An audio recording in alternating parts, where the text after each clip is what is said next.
एक लंबे समय पहले एक गांव में बलराम और गीता नामक पति पत्नी रहते थे। बलराम नारियल पानी बेचता था। वो बहुत ईमानदार आदमी था, मगर अगर किसी और का व्यापार उसके व्यापार से अच्छा चलता तो वो बहुत निराश होता था और कुछ भी करके उनके व्यापार को अच्छा चलने से रोकता था। एक दिन बलराम नारियल को लेके आने के लिए नारियल के पेड़ के पास जाता है। वहाँ उन पेड़ों के मालिक को देख कहता है, नमस्कार साहब, नारियल लेने आया हूँ। हाँ हाँ, तुम तो आते रहते हो, जितने चाहिए लेके जाओ। और ऐसे एक बंडी पे नारियल को लेके जाता है। बलराम को नारियल लेके जाना वहीं एक नारियल पेड़ पे बैठी एक भूत देखती है। कौन है ये आदमी? हमेशा नारियल लेके जाता है। आज मेरे निवास के पेड़ से भी नारियल लेके गया है। मुझे ये जानना है कि वो इन नारियल के साथ करता क्या है। और ऐसे उसकी बंडी पे चढ़ के उसके साथ जाती है, मगर बलराम को वो दिखाई नहीं देती है। वो उस नारियल के बंडी को एक जगह पे रोक के उन्हें बेचने लगता है। उसके पास बहुत लोग आके नारियल पानी खरीद के पीते हैं। आइए साहब आइए, मीठा पानी वाला नारियल है, साधारण के हैं और राजस्थान के भी। साधारण वाले 20 रुपए के और राजस्थान वाले 30 रुपए के, और एक बोतल होगा 60 रुपए का। ऐसे जोर जोर से चिल्लाने पर उधर से गुजरते हुए लोग सुन के उसके यहाँ नारियल पानी पीने आते थे। अरे बलराम, बड़े अच्छे नारियल दे रहे हो यार, पानी बहुत मीठा है, इसीलिए मैं हमेशा तुम्हारे ही पास आता हूँ नारियल पानी पीने। उस आदमी ने सच कहा है बलराम, मैं भी सिर्फ तुम्हारे पास आता हूँ नारियल पानी पीने। मैं बचपन से नारियल पानी का व्यापार कर रहा हूँ ना, इसीलिए मुझे अच्छे नारियल चुनना अच्छी तरह से आता है साहब। अच्छा, तो ये सबको नारियल पानी बेचता है, इसीलिए हमेशा नारियल लेके जाता है। इन सबकी बातें सुनकर मुझे भी नारियल पानी पीने का मन कर रहा है। ऐसे सोचकर वो भूत सामने नारियल पानी पी रहे आदमी के अंदर घुस जाती है और नारियल पानी का स्वाद लेती है। वाह, ये नारियल पानी तो बहुत मीठा और स्वादिष्ट है। मैं इसी आदमी के पास रहूंगी, ऐसे तो मैं हर रोज नारियल पानी पी सकती हूँ। हा हा हा। बलराम नारियल पानी बेचते हुए उसके बगल वाले होटल में बहुत लोगों का आना जाना देखता है। मैं अपने व्यापार में मग्न होके इस होटल को देख भी नहीं पाया। लगता है कि व्यापार तो बहुत अच्छा चल रहा है। कल से इसका काम तमाम करना ही मेरा काम है, तब तक मुझे शांति नहीं मिलेगी। अगले दिन होटल से एक आदमी बाहर आके नारियल पानी पीने बलराम के पास आता है। आप वहाँ पकौड़ी खा के आ रहे हैं? हाँ, वो बहुत अच्छे पकौड़ी बनाता है, मगर वो स्वच्छता से नहीं बनाता है, और इतना ही नहीं, पुराना आटा इस्तेमाल करता है साहब, इसीलिए कोई भी उसके होटल नहीं जाता है। हाँ, ऐसा है क्या? आइंदा मैं कभी उसके होटल नहीं जाऊंगा। हाँ, अब मुझे अच्छा लग रहा है। ऐसे जो भी उसके पास आता था उसे ऐसी झूठी बातें बोलकर उस होटल को जाने से रोकता था। अरे ये क्या, अचानक लोग मेरे होटल को आना बंद कर दिए। ऐसे सोचकर वो होटल मालिक दुखी होता है। ये सब बलराम की बंडी पे बैठे भूत देखती है। इस आदमी के वजह से उस होटल को कोई नहीं जा रहा है, और अब उस होटल का मालिक दुखी है। उसके बगल वाले आदमी के व्यापार को अच्छा जाते हुए देख ईर्ष्या से किसी को उस होटल जाने नहीं दे रहा है। ये मनुष्य सारे शायद ऐसे ही करते हैं। ये तो अच्छा हुआ कि मैं मनुष्य नहीं हूँ, लेकिन मुझे उसे उसकी गलती का एहसास दिलाना होगा। ऐसे सोच में पड़ जाती है।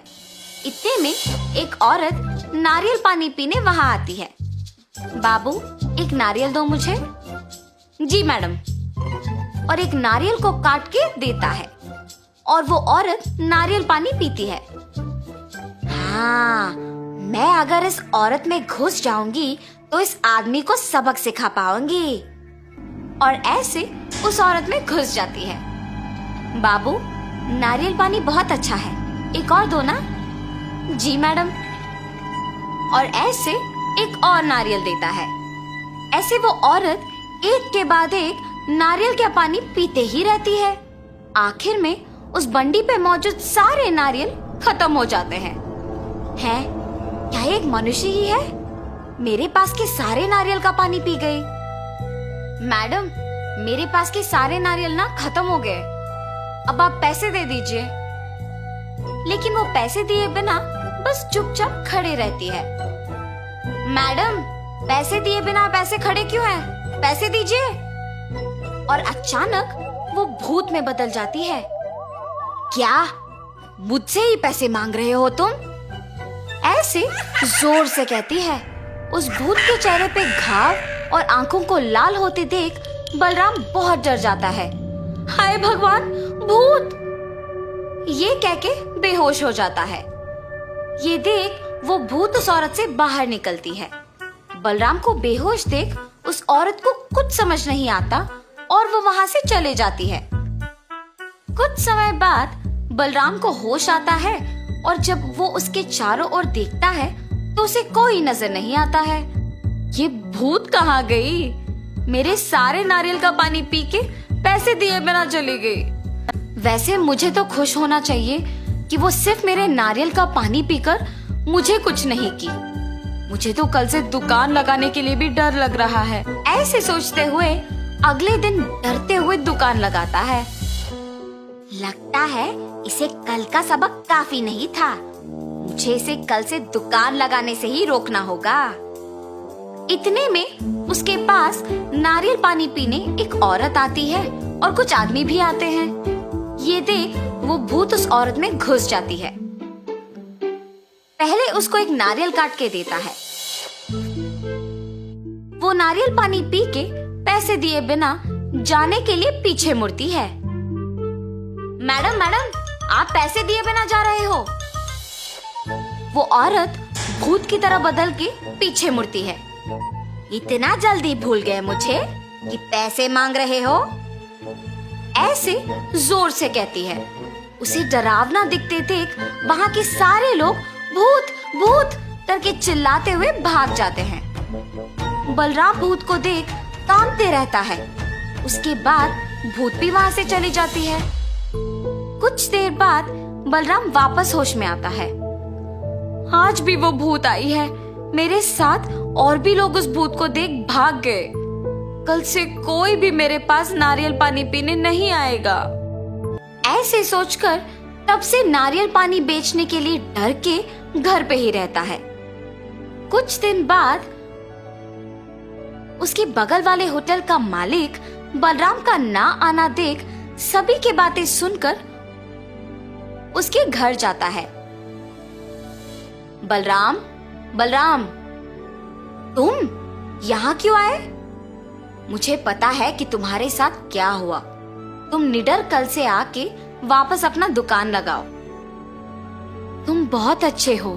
सबकी बातें सुनकर मुझे प्रोत्साहित करने आए हो। लेकिन मैंने क्या किया? तुम्हारे व्यापार को अच्छा चलते हुए देख ईर्ष्या से तुम्हारे व्यापार को नष्ट करने का प्रयत्न किया। मुझे माफ करो। जो कुछ भी हुआ उसे भूल जाओ। मेरा व्यापार अब अच्छा ही चल रहा है।